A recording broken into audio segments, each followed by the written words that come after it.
Assalamualaikum warahmatullahi wabarakatuh. Selamat pagi dan salam sejahtera bagi kita semua.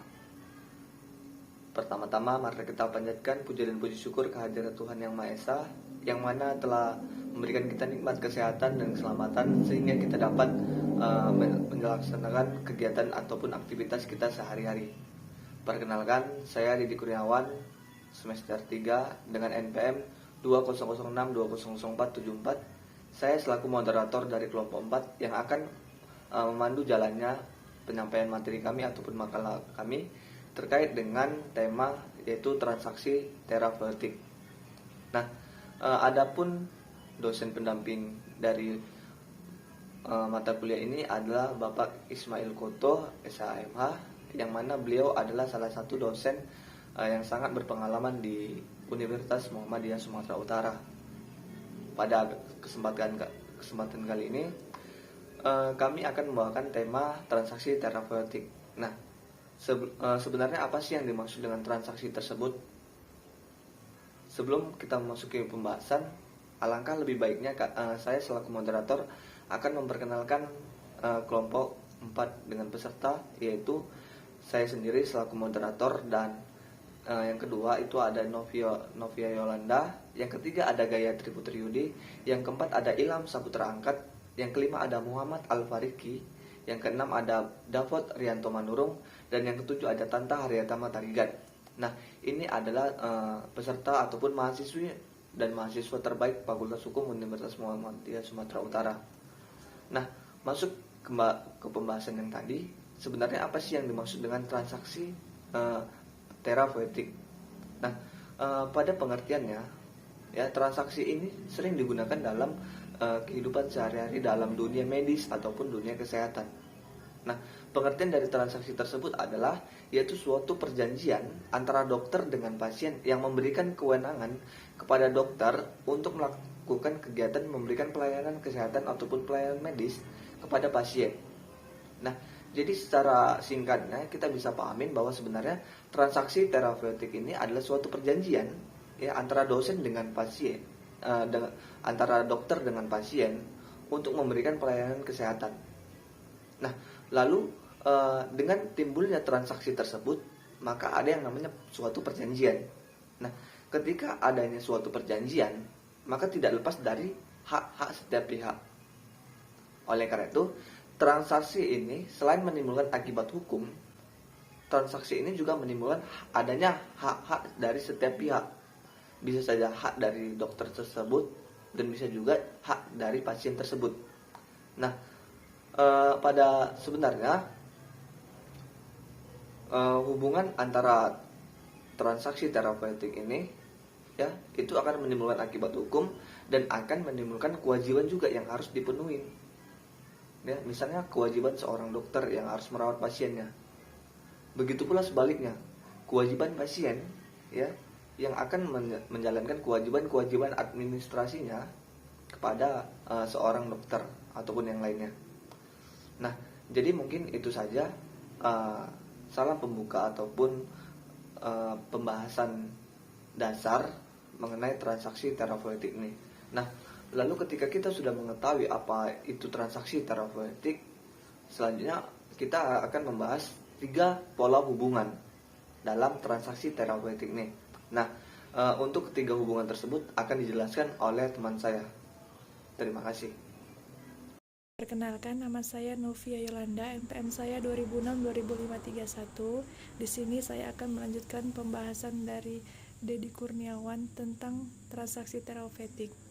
Hubungan hukum antara dokter dengan pasien didasarkan adanya suatu perjanjian atau sering dikenal dengan istilah transaksi terapeutik.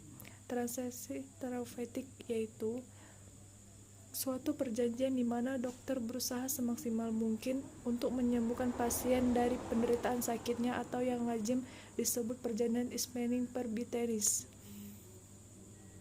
Hubungan antara dokter dan pasien yang mendasari terjadinya perjanjian terapeutik terdiri dari 3 pola hubungan, yaitu pertama, activity-passivity.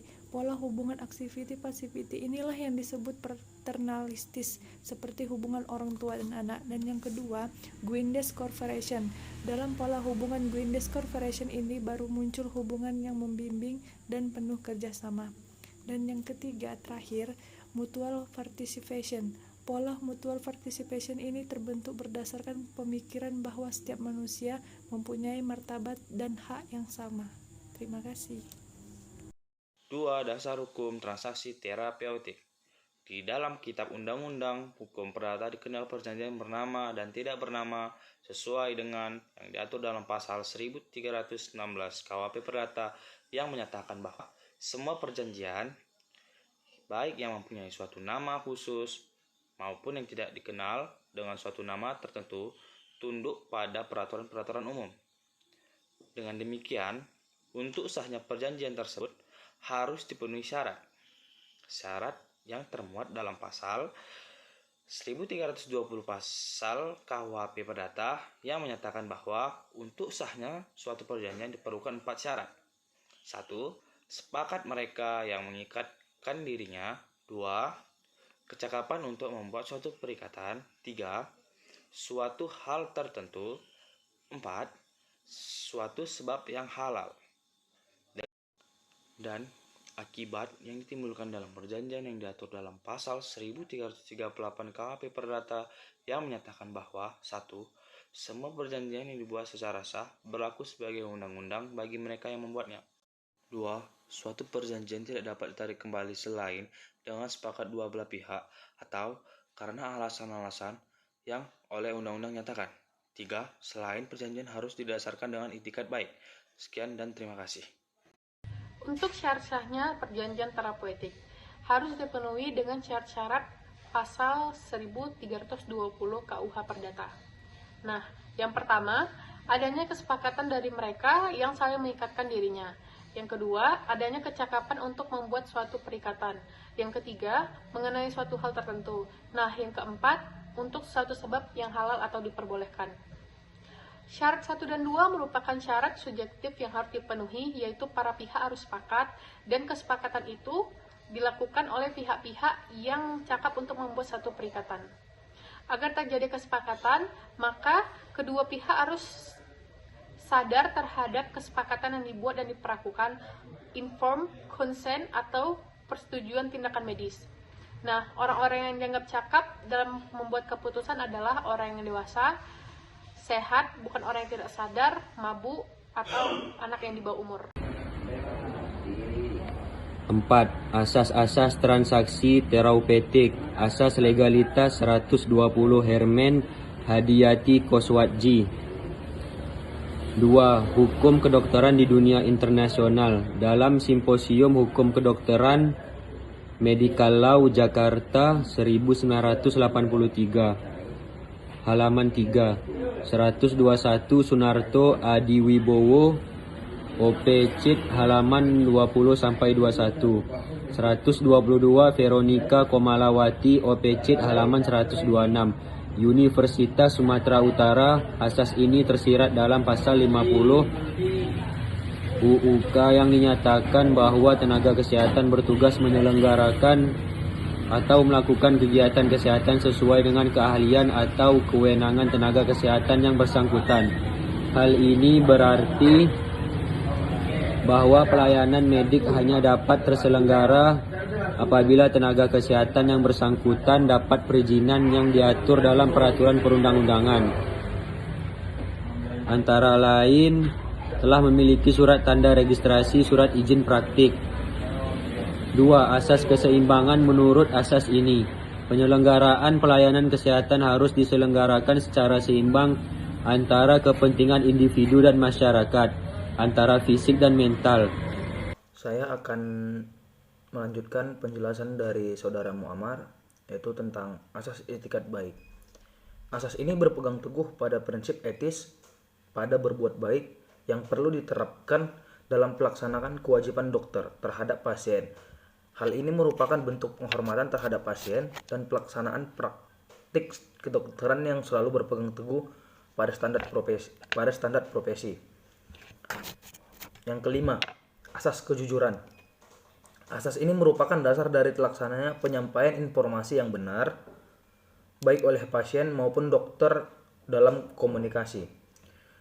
Kejujuran dalam penyampaian informasi akan sangat membantu dalam kesembuhan pasien.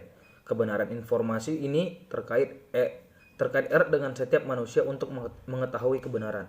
Yang keenam, asas kehati-hatian.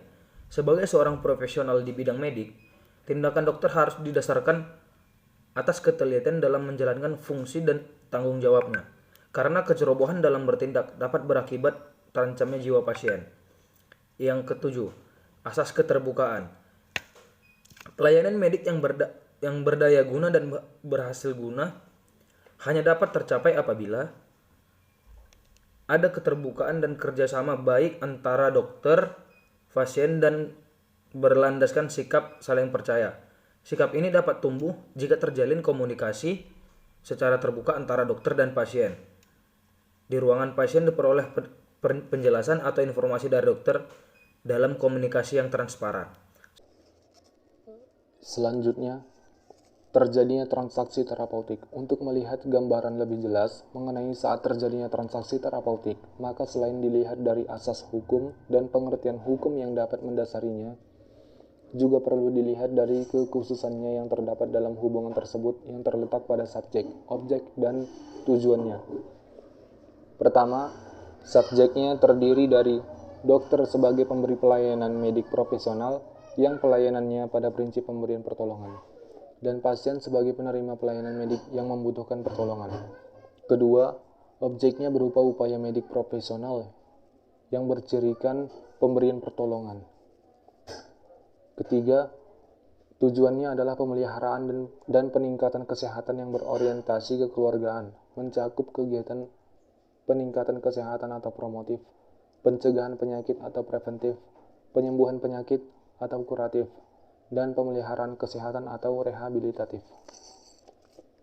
Pada umumnya, prosesi terjadinya pelayanan medik itu diawali dengan keputusan pasien dan atau keluarga untuk mengunjungi seorang dokter. Maka kunjungannya di tempat praktek pribadi dokter atau di rumah sakit atau di klinik atau sarana pelayanan medik lainnya dapat ditafsirkan bertujuan untuk mengajukan penawaran kepada dokter untuk dimintai pertolongan dalam mengatasi keluhan yang dideritanya. Baiklah, sekian dari pembacaan PowerPoint kami, dan sebagai penutup saya ucapkan salam. Wassalamualaikum warahmatullahi wabarakatuh.